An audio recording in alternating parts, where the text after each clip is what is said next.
what are some of the common mistakes that new real estate investors make, and how can it be avoided? Most investors will be blinded by rental yield. A very good example was when we started our property investment journey, when we're looking into Singapore industrial property. The obvious number is that if you buy something that is less than 30 years leasehold, it tends to be cheaper, but the rental per square feet is exactly the same as the property opposite that have 60 years leasehold, but because it's more expensive.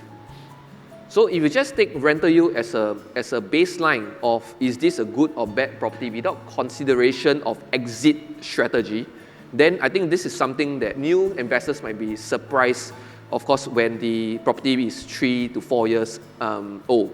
So even in the UK context, right, it's a matter of fact that there is always a baseline rental no matter where you go, no matter what city, no matter what country. And if the property value is cheap, right, naturally your rental yield is high. So we must always look at not just what you can get today, but also what can you get after, right? Or more importantly is how much do you think you can exit?